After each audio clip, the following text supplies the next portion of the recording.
நான் உங்களுக்கு ரகசிய உண்மைகள் சேனல்ல நிறைய திருமண வரம் கொடுக்கும் கோவில்கள் பற்றி சொல்லியிருக்கிறேன். சென்னையிலேருந்து கன்னியாகுமரி வரைக்கும், இந்த பக்கம் கோயம்புத்தூர்லேருந்து நாகப்பட்டினம் வரைக்கும் 4 திசைகளிலும் தமிழ்நாடு முழுக்க உள்ள கோவில்களில் திருமண வரம் கொடுக்கும் எத்தனையோ கோவில்களை பற்றி நான் உங்களுக்கு சொல்லியிருக்கேன். உங்கள் ஊருக்கு பக்கத்தில் எந்த கோவில் பக்கமோ அந்த கோவிலுக்கு நீங்கள் போய் வேண்டிக்கங்க.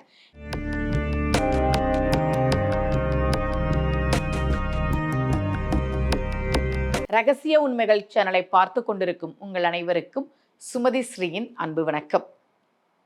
இந்த பகுதியில் நம்ம நிறைய பரிகார முறைகள், பரிகார தலங்கள், ஆன்மீக கேள்வி பதில்கள், ஆன்மீக சந்தேகங்கள், என்ன பிரச்சனைக்கு என்ன மாதிரி வழிபாடு பண்ணணும்னு தொடர்ந்து பார்த்துக்கிட்டு இருக்கோம். இந்த ஜாதகம் பாருங்களேன், இவங்களுக்கு திருமண தடை இருந்தது. ரொம்ப வருஷமா திருமணம் தள்ளி போயிட்டே இருந்தது. எல்லாம் வரன் கைக்கூடி வரும், அப்புறம் கடைசி நேரத்தில் ஒன்றுமே சொல்ல மாட்டாங்க. என்ன பண்ணுறதுனே தெரியல அப்படின்னு ஜாதகம் பார்க்க வந்தாங்க. நான் அவங்களுக்கு சொன்ன கோவில் உறையூரில் இருக்கக்கூடிய நாச்சியார் கோவில்.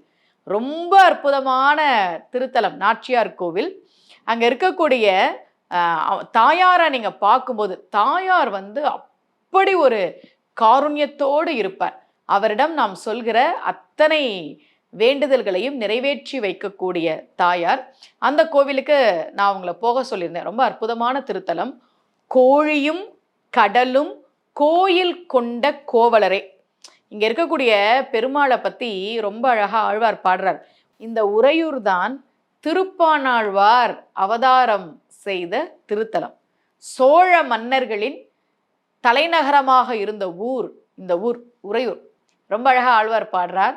கோழியும் கடலும் கோயில் கொண்ட கோவலரே ஒப்பா குன்றமன்ன பாழியும் தோளும் ஓர் நான்குடையர் பண்டிவர் தம்மையும் கண்டறியோம் வாழியரே இவர் வண்ணம் எண்ணில் மா கடல் போன்றுளர் கையில் வெய்ய ஆழி ஒன்று ஏந்தியோர் சங்கு பற்றி அச்சோ ஒருவர் அழகியவா.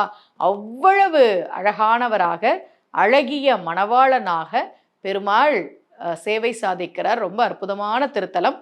வாய்ப்பு கிடைச்சதுன்னா திருமணத்துக்கு மட்டுமில்ல, திருமணம் நடந்த பிறகு திருமண வாழ்க்கையில் பிரச்சனை இருக்குன்னு சில பேர் சொல்லுவாங்க. திருமணம் சரியில்லை, திருமண வாழ்க்கை சரியில்லை, நாங்கள் ஏமாந்துட்டோம், ரொம்ப கஷ்டமாக இருக்குது. இந்த மாதிரி திருமண வாழ்க்கையில் பிரச்சனைகள் இருந்தாலும் நிச்சயமாக இந்த வழிபாடு சரி பண்ணி கொடுக்கும். நமக்கு எது நல்லதோ, எது நடந்தால் நம்ம நல்லா இருப்போமோ அதை அந்த தெய்வம் நிச்சயமாக நடத்தி கொடுக்கும். வாய்ப்பு கிடைத்தால் ஒரு முறை உறையூரில் இருக்கக்கூடிய இந்த கோவிலுக்கு போயிட்டு வாங்க. மீண்டும் சந்திக்கலாம். அனைவருக்கும் அன்புடன் சுமதி ஸ்ரீ.